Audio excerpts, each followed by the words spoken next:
Welcome to another episode of Eat Chit Dice, a fortnightly podcast about board games and sometimes food.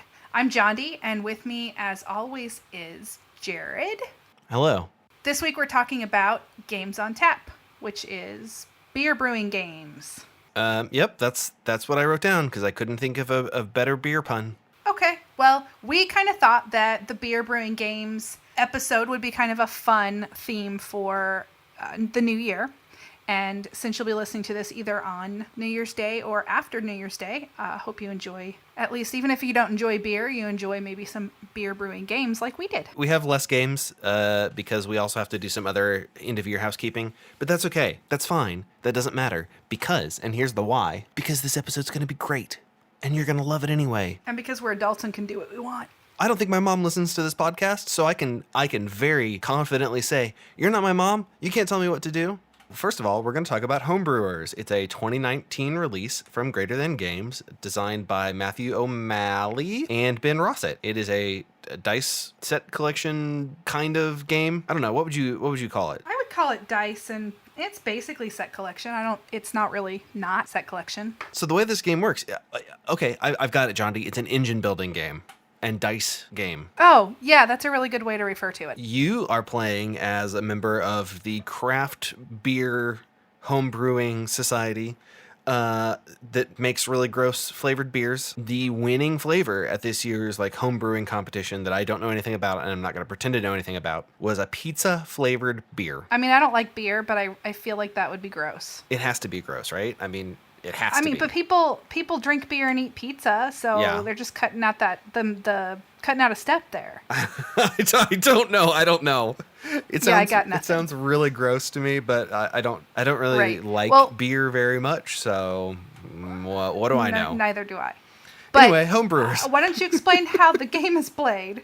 Yeah. Because I thought you started doing that, and then you went off on this tangent about homebrewing. No, you're not wrong. That's exactly what happened. In Homebrewers, you roll dice, 3 of them. You can freely trade those dice 1 for 1 with other players to help you get a better one, because there's actions that are related to the die. So like brewing beer or getting the hops or sanitizing your home brewing equipment or doing the special whatever the event is for that round.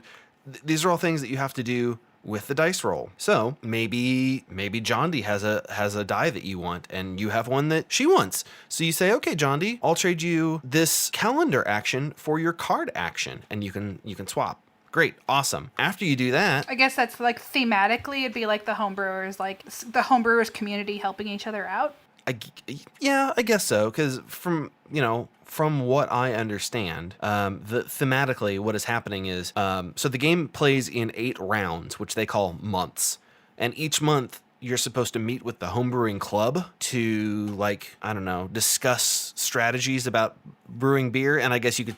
I guess that's what's happening. I think that thematically they did a fantastic job with this one. All of the characters that you can choose to play have bios. Oh yeah. It gives you a mood if you like to be really role play with all games. It's just kind of like a fun little side thing. The fact that I don't know if they base these on real people or not, but I liked the fact that they had stuff like that. Yeah, the way that manifests is each different playable character has a unique power that you can do once per round. It can be how do I want to say this? Beneficial to you to use your character's power. It's nice that those are there, but I don't know that the game would suffer not having them. No, but I think that it adds a layer to the game that makes the game more fun. Especially if you spend the first just couple minutes reading the bios, whereas 2 of us did, and then you said, I don't care about those. Yeah, well, I didn't care. I think that kind of stuff is fun. Well, anyway, the core of the game here is that you do these actions that let you brew beer, add flavors to your beer, and adding flavors to your beer, that's where the engine building comes in. There are 54 of them split into 3 categories. There's dessert, fruity, and savory. And the whole point of those is that it's part of the engine building process.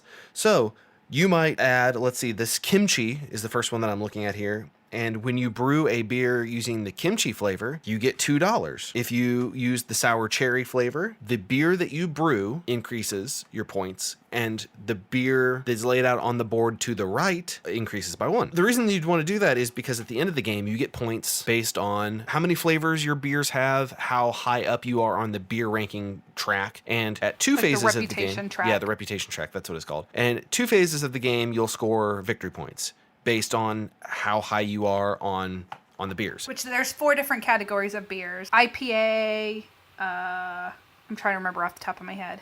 There's Ale, IPA. porter and stout. Yeah. So you want to try to brew them sort of equally because your weakest one is going to be your detriment. So don't just do what I did, which was go all in on one of them. The first time I played, I was like, I'll just go all in on this one. What could possibly go wrong? I feel like it wouldn't be your detriment. I mean, it really just depends on your style of play. If you manage to just focus on 1 or 2 types of beer and you're able to fulfill all of the different bonus things, then the ones that you're really low on or at 0 on won't hurt you as much. But the reason that we're saying this is because your lowest reputation number, you're going to get double that of points. So Right. if your lowest reputation number is 0, then you're going to get 0 points. Yeah, double there. of 0 is, guess what, guys? Still 0. So it's helpful to at least get all of the different types of beer up by at least 1 or 2 points, or 1 or 2 spots. Yeah, you really have to kind of spread your work a little bit. Not don't go too crazy spreading your work around, because then you won't get really any of them. But if you collect the flavor cards in a semi-efficient manner, and it's like Ticket to Ride style the way you collect them. There's 4 face down, and when you take the card action of the dice, you can draw a face up card, draw a face down card, or assign a card that you already have to one of your beers. So you have to strategize with the cards, really, but unfortunately, there's not really a way to manipulate that. I mean, you can pay some of your in-game currency to reset the flavor board, but again, it's just going to be random draws about what comes out. So you say like, oh, I don't want any of those. I want to do the card action. I want to pay the money to reset the board. All right, great. It's exactly the things that were there before that don't help me at all. Okay, great. Well, I guess I'll just take one from the top. And oh, look at that. I still got one I didn't want. For a dice game, this game offers, I mean, it's an engine building with dice as the mechanic, but it really offers you a lot of choices. And when I say that, I mean that you have the options to do, depending on the dice that you have, to do all these different things, but you only get to do the 3 things that you get. So as you're rolling the dice, you have to really make some choices on if you want to trade something or if you want to keep it. Oh, yes. And you can pay in-game currency monies to change the dice as well. So if you are flush with money but not getting the rolls that you want, you can pay to change them, just like in real life. Right. Okay. Don't agree to that. I said, okay. I was not really good at making the strategic choices I probably should have made. I came in super, super last. But having played it once now, I know what I would do differently next time. And this is a game that I definitely want there to be a next time. I really liked playing this game. Yes, I am a big fan of this game. I super like this game a lot. And I will say this, I have been let down by greater than games in the past. This one does not disappoint. I really, really like this because it's such a visual experience to see on the board exactly what is happening. The layout is very well done. It's not just, oh yeah, you roll and you move and you do this. No, there's so much going on with this. The board is laid out like a chalkboard kind of situation. The graphics kind of look like it was done on chalkboard. Which I love. Yeah. I love that. And every game that you play, the task of the months are going to be different except for Summerfest and Oktoberfest because those are the scoring rounds. But there's 6 other rounds that are changed that every single time you play are going to be different. And the scoreboard is going to be different every time you play because those have different tiles that you put on. Right. And I will honestly say that I think the graphic design of the board and the cards and such in this game make the fact that there's really a lot going on in this game, and it doesn't feel like it when you start playing, because they did a fantastic job of using the graphic design to guide the player through the game. Yeah, it's a pretty quick experience too. Maybe it's good, maybe it's bad. I wish there was a way to maybe make the game longer, because I enjoyed it quite a bit and I would have liked to keep going, but I guess you can just play it again at that point. Yeah, and I would have, had we not been like on a time schedule. I really would have been okay with turning around and playing a second time, and that says a lot about a game. Yeah, and we could have, but I had to go replace a thermostat, and when a thermostat's not working at a house, you go fix it. Right. We also played Brewin USA from Adam's Apple Games. Brewin USA is auction bidding, hand management kind of set collection game. Yes, what I wrote in my notes was area control, set collection, auction. Yeah. So the way the game works is ingredient or flavor cards will come out in a certain number of auction sets. Yeah, it's based on player count. Yeah. Right. And an auction is held for which player gets which of those sets. And you start the game with different types of beer recipes that you've selected at the beginning of the game. On the board, there are different regions or different states throughout the United States. Each of those states has only certain beers that can be used in those cities, because the people in those cities only like certain types of beer. And then each city has like preferred types, where if you claim that city with your beer of the preferred type, then there's like a bonus, end game bonus that you'll get for being in control of that city. So the way that works is you have to collect up certain ingredients that are based on the recipes that you select at the beginning of the game. And the ingredients are, yeast, hops, water, and what was the other one? Oh, barley. So each of the recipes will say how many cards you need for each of those. So like, for example, one might say you need 1 barley, 1 hops, and 4 waters or something. So you have to have all the cards have numbers on them, and you have to have that equal to or greater than number of each of those ingredients in order to brew the beer. Yes. When you brew the beer, you get to place it on one of the uncontrolled cities that are on the board, or if it's a controlled city, then you will start like a brew fest competition. Is that what they call it? Yeah, it was called a brew fest. If you are debuting a beer in a city that is already controlled by another player, as in that player has already debuted, it is then a brewfest, and then it turns into a game of playing war, which I thought was a really interesting choice for a mechanic. It was. We didn't do enough of that, though. I think we only did that like once at all in our game. I feel like it would probably happen more often in a game with more players. Yeah. Or maybe we were just too nice. Like, I just didn't feel a lot of need to challenge other players and potentially lose cards that frankly are pretty important to try to get beers brewed. Yeah. Because it's kind of a race to see who brews 3 beers first. So I didn't really want to take the chance of losing cards whenever there are plenty of cities that I could claim even with preferred beers and not have to challenge somebody. Right, because the game is played until someone has 3 beers, and then you finish that round, and then you play one more. I was just trying to force everyone out by brewing as quickly as possible, and I think Jeremy was also trying to do that. I think you were trying to strategize on getting better beers, and I don't know that was the correct play. I think it was not. I think the way that Jeremy and I were playing was not compatible with the way that you wanted to play. Which is fine. Every player is going to have a different style, and you'll learn if your idea worked or not. I would definitely do things differently if I played the game again. But, I don't mind that. I lose most games I play anyway, at least the first couple times I play them, because I'm really bad at figuring out good strategies. That's just my play style, is I have to learn strategies from watching other players play. So I think the really interesting part of this game, gameplay wise, it's all right. I liked it. I enjoyed it. I will play it again. The components in this game are pretty crazy. So the game map is like square-ish. Beer coasters. There's 16 of them. They're double-sided. Each one is a different city, and they're split into 4 regions. Indianapolis, New York, right. Philadelphia, Boston, some cities I hadn't heard of.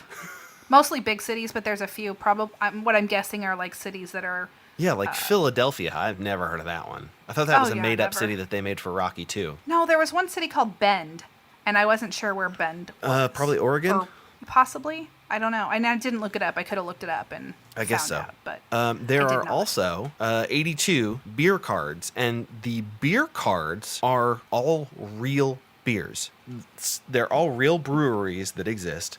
If you go to Gen Con, if you're a Gen Con fan, Sun King has representation in this game. If you have a local brewery and you're from a bigger city, maybe your brewery is in this game. And here's the craziest part, and also the worst part of the game. There are over 100 real, unused, not dirty, not gross, but real metal bottle caps in this game. And for some reason, they're all individually bagged. Yes. Why? Okay, if you ever start your own, but if you're listening and you ever start your own company or publish a game or anything, don't have components like that all individually bagged. Because come on, seriously? I appreciate what you did. I really like thematically. I love the bottle caps. I don't know. It's just really weird. Yeah. So back to the game itself. I liked the game. I don't think I could say I loved it. And if you look at the BGG description, it says that it's a thematic Euro game, and I really don't see how it fits into the Euro experience genre. I do have to agree with you there. I'm not sure exactly what that means. It's a strange adjective to give it, but it is. I mean, I don't want to get hung up on that. We don't need to get hung up on Euro game, not Euro game. I was just commenting that I didn't really think this one is a Euro game. So if you're a Euro gamer and you saw this description and you don't like games that aren't Euro games, this may not be a game for you, but... Here's the real rub, John D. If you are a beginner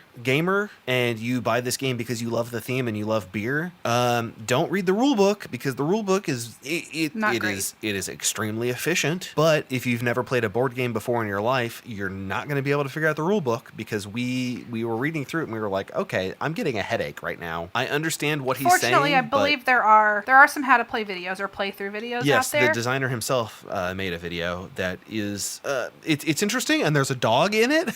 And at one point in the video, he's trying to push the dog out of frame, and that was my favorite part of the video. But anyway, I can't say I loved the game, but I didn't dislike the game. Yeah. I would play it again if somebody said, "Hey, I want to play this Brewin USA game." I wouldn't say no. I'm not sure I would pick it off of a shelf if I was picking a game to play by my choice. Right. And we have like 6 breweries here in town, and at various times in their lifetimes, they've had board game nights there. I would take this to one of those. Oh, absolutely. I would take this one over Homebrewers. Well, because Homebrewers takes up more table space. Homebrewers is also a more complicated game. Right. This one is really, really easy and accessible, and you could play it. If you know how to play it, you can teach it to other people very easily, and they could probably still handle playing it if they'd been drinking a little. Yeah. Yeah, and actually, one of the sales points of the game that the designer is very proud of, the auction phase of the game has a little auction tracker, and you're supposed to put your colored bottle caps on the auction tracker to show who's winning, so that if someone gets up from the table to get a beer, they'll know what happened during the auction phase when they get back. We did not do that. No, because we were all pretty much paying attention. There was a little bit of attention loss a couple of times, but it wasn't to the point of getting up and leaving and then saying, okay, what happened? I missed out on this auction. Didn't really see the point in using it, but it is a cool component.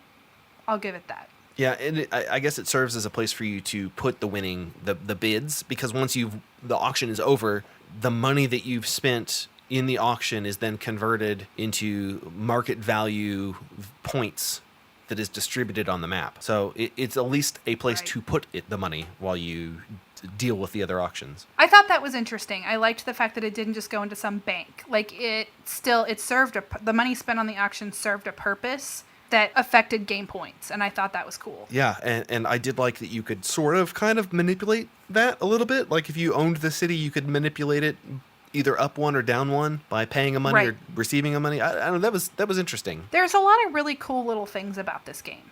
If I'm going to play a beer game and I'm not playing a bunch of them, I think I would still pick Homebrewers over this, or another one that we're not really going to be talking about a lot, but that's the Brew Crafters game. And I really like Brewcrafters, but it is a really fairly complicated worker placement game. Yeah, and we chose specifically not to talk about it because it is a little bit more complicated than I think the payout for playing it is. Now, I do like the game. I think it's a great game. I own it. We both own it. Yeah, we do. You and I both have it. But I don't think that if you're going to say to your friends that like beer, hey, I know that you're not really super into board games, but I've got this 3-hour-long board game about beer. Do you want to play it? They're going to say no. They're not going to want to play a 3-hour game. I think 3 hours is exaggerating a little, but it's not a short game either. It really depends on how you organize the game, but when you put it back the last time, because there's a lot of like setup involved, especially if you just kind of threw everything in the box. Yep. Which can definitely add to the length of the game, at least as far as sitting through setup. But if you like worker placements and you think this theme sounds fun, you should totally try it. Like, it's really complicated, but it's a really cool game that has a lot of depth to it.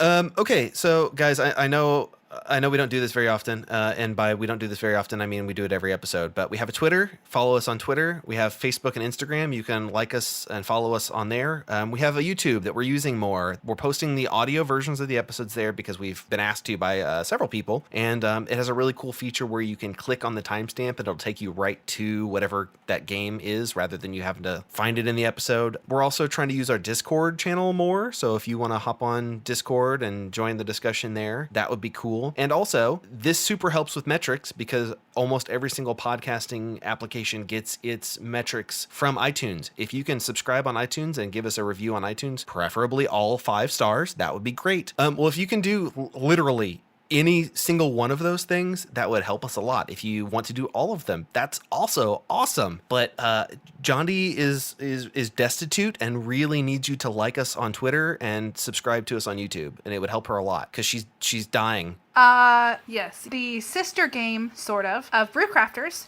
is it used to be called Brewcrafters Travel Card Game. When they did a second edition of it, it became Micro Brewers. Yeah.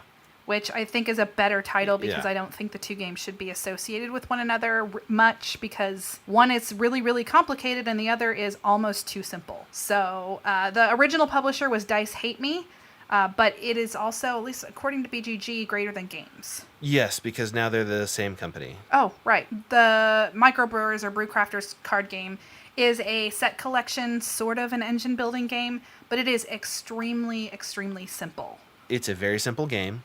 It's not a bad game, but it feels like they had a game design and they took something away from it and published. Or hadn't finished it. Yeah, I don't know. It's not a bad game. It just feels like it's missing something, or it needed more development before it was printed. It'd be really easy for people that just want to play a card game or something and don't play games a lot to learn. So maybe we're just being overly critical because we play a lot of games, but there just wasn't a lot to this game. Basically, you have a score tracker in front of you. Each of you have your own score tracker, and you are just trying to brew beers or hire people into your brewery. There are several different types of beer in the game.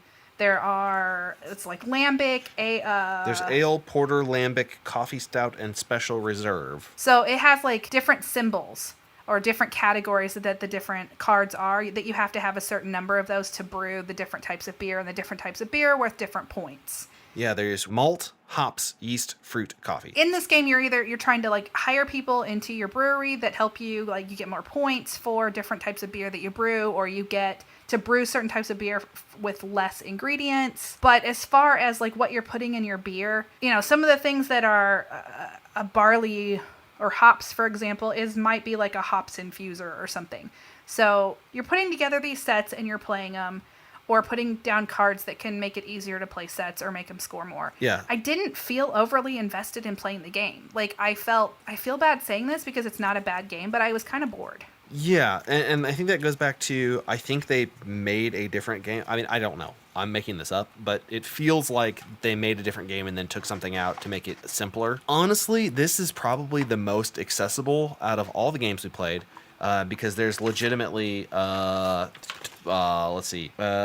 5 paragraphs of rules. Yeah, it's really, I could teach somebody the game in like 5 minutes and have everybody be playing, but for me, I don't think I'd want to teach it because I honestly don't want to play it again. And again, it's not because it's a bad game. I just didn't particularly enjoy it. Well, I did like that you had a choice of either you can play a card down and add it to your brewery to get the effect, or you can play it out as part of a beer to use the ingredient, because they're the same cards. They're like equipment or workers, and also they are the ingredients. So it was at least a Right. little bit. There was at least a little bit of strategy there where you couldn't just go like all crazy playing down cards, because maybe maybe this card, oh gosh, if I play it to my brewery, then it makes ales one cheaper. Oh, so I could play it. But then I don't have enough.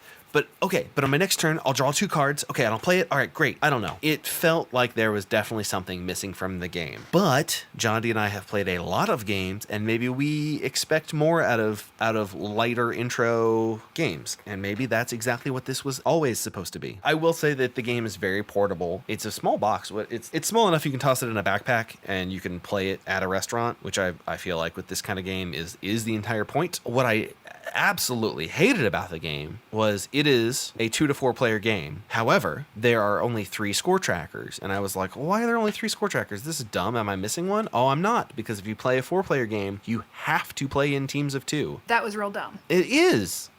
Just give me an extra card and tell me you can play teams. What happened in playtesting that they said 4 players doesn't work? It just doesn't work. Is it that there wasn't enough cards? Because we definitely had that problem where people were hoarding cards. But at that point, what is splitting into teams going to do for you? Because you're still going to be hoarding cards. I mean, there's a 7-card limit, but once you've put down so many cards in your brewery, well, there's only 4 fruit cards in the game.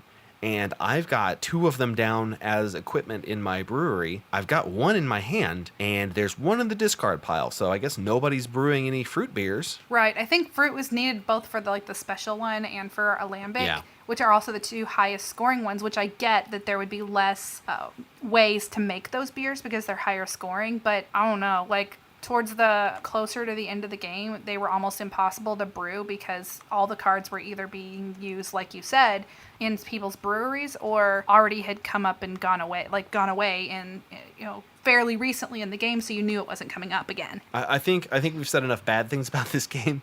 Because, again, I do want to stress, the game itself is not bad. It just was missing something. Wasn't for us. All right, well, I guess that's all the games we've got, but we've got some other stuff going on here. If you have been listening to the podcast the past couple of episodes, we said some things.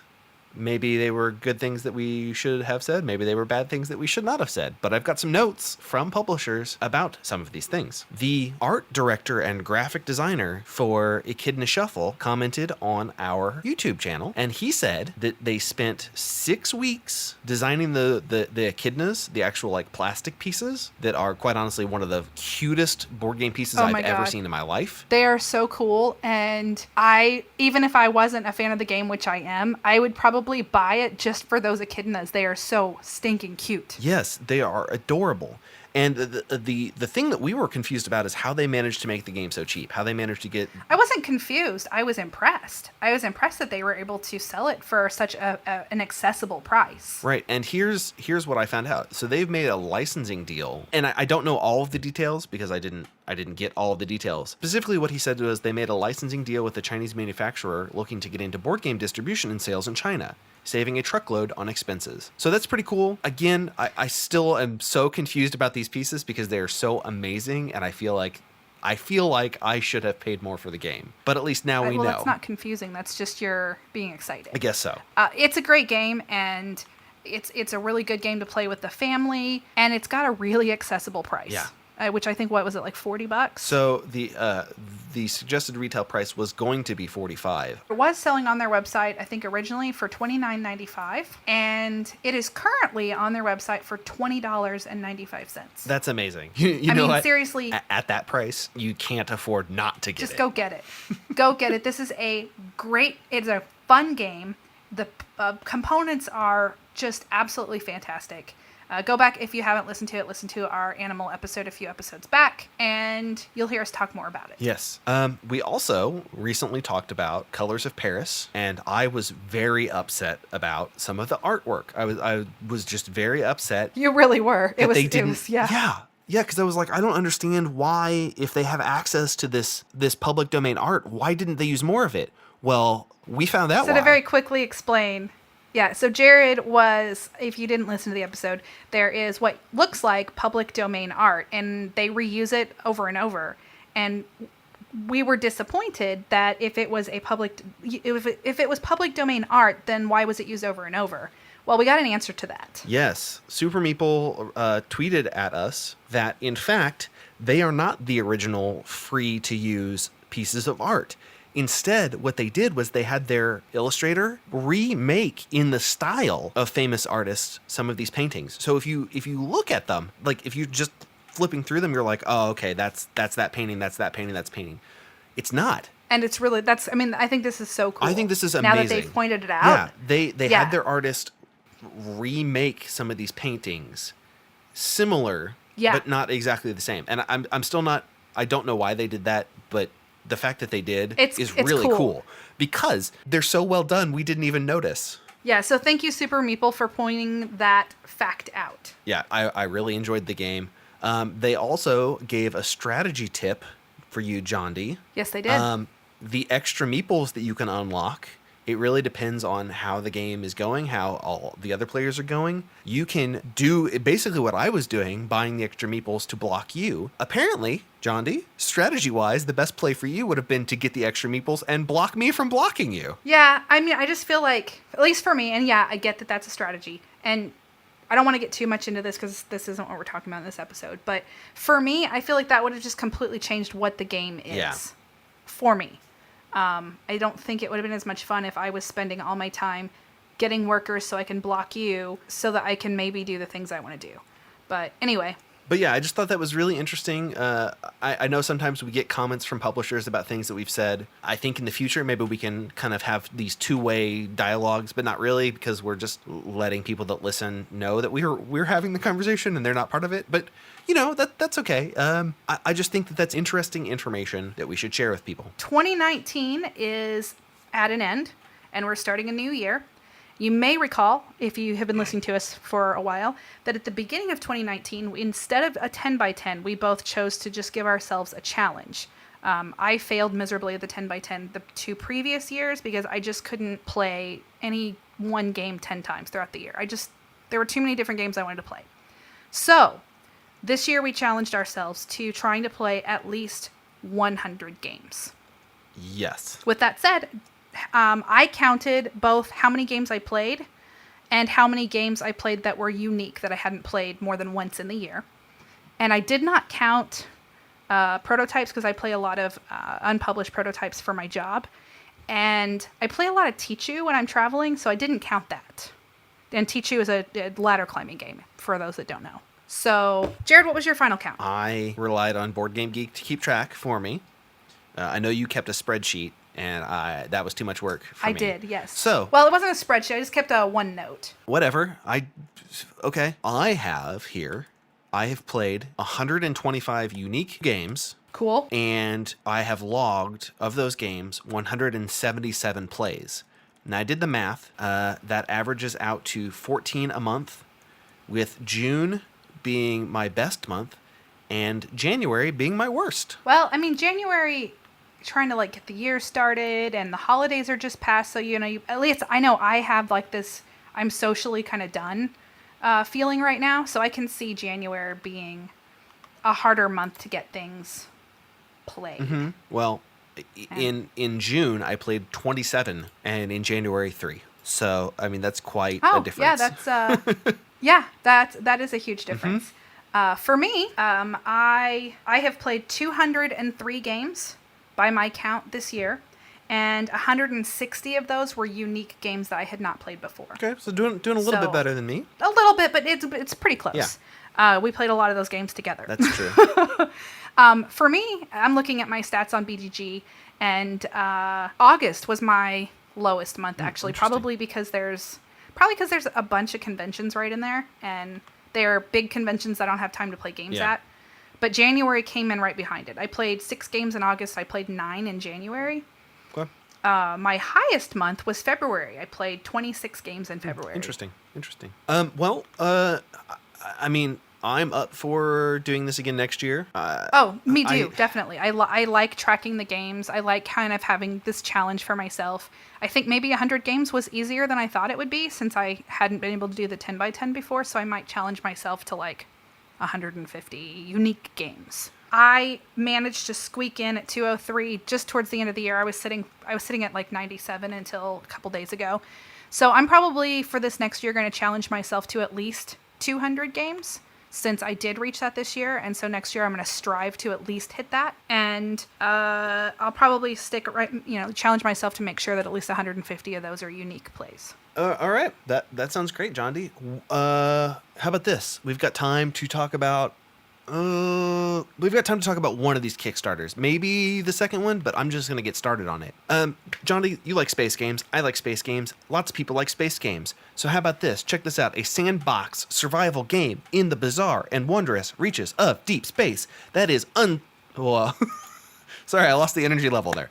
That is Unsettled. It is by Orange Nebula. I don't know. I think that the game looks really cool. It's a cooperative survival adventure game. John D looked at it and said, I don't know. There's no enemies. There's no combat. It's just you versus the environment. I think that sounds really cool because here's the thing. I know we romanticize deep space, but guys, there's nothing out there. It just... That we know of. Well... I mean, if you're in space, there's nothing there. It's literally what space means. Like, yeah, I guess there could be aliens out there or something. Space is pretty scary. Space is pretty dang scary if you stop and think about it. Here's the things Jared isn't saying about this game. It is a 2 to 4 player cooperative survival adventure. That cooperative adventure is set in uncharted space. Yes. It's apparently a 60 to 90 minute game. And like he said, no enemies, no combat. It's all about environment and doing the things you would have to do in completely uncharted territory. And I do want to stress, this is not a campaign game. No, but it isn't like an adventure game. A lot of reviewers that I respect a lot really liked this game, so I definitely will give it a try if somebody I know has it. It is an $89 to get in and to get the game, and that is just too much for me on a game that I'm not sure just by looking at it that I'd be interested in. Sure. But what you get for that $89 is you get what they call the framework, which is like the basic game components. And then you get planets. And what the planet box is the actual, like, the adventure part of it. So each planet has a different set of circumstances and different sets of cards. So for example, like Planet 001, which is their like base, quote unquote, base game. Embrace your fungal hosts and discover mind-bending abilities beyond your imagination or be absorbed forever. So I guess you have a choice. Do you want to fight against the infection or do you want to embrace the infection and see what happens? I don't know. I haven't played the game. I watched some videos and I looked at the rules. But it seems really cool, and I like space. I like cooperative games. I like Pandemic. I think it's not a secret at this point, is one of my all-time favorite games.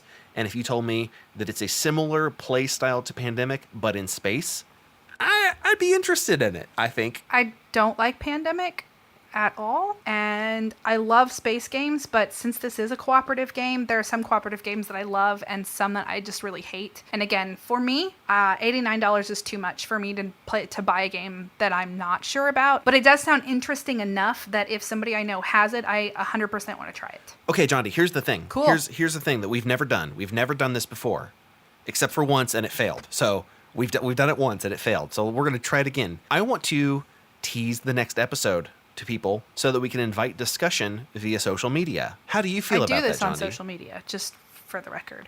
Well, I think it's dangerous since we do have a tendency to switch things around or not have the next episode happen, which that's only happened a few times. Right, so. But now we're doing better at organization, and now we are beholden to people because we've told them that the next episode concept that we're doing here, we're gonna talk about city building games. If you have a favorite city building game that you like, you can let us know on social media.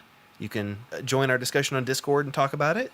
And we'll see how it goes here in a couple weeks. Yep, and I do that anyway a little bit on social media. As we play the games, I'll post pictures and then start teasing about what the next episode's about, and I start asking questions. And sometimes it works, and sometimes I get lots of likes but no actual responses, but that's kind of normal for social media. So if you have like 30 seconds, send us a tweet or respond to an Instagram picture. Yeah, like basically just a quick follow us on Twitter, like us on Facebook, follow us on Instagram, check us out on YouTube, click on the, you can click on the games that you want to listen to, and it'll take you directly to that. Subscribe, review on iTunes, and we're on BGG. Become a fan. I love hearing from you. So does Jared sometimes. Anyway, I think we're pretty much at time. So, Jared. All right, John D. Until next time. Until next time, John D. You can eat chit and dice. Oh, we both did it. That's fine. I know I did that on purpose. Okay. Well, I smell you next decade. Oh, yikes.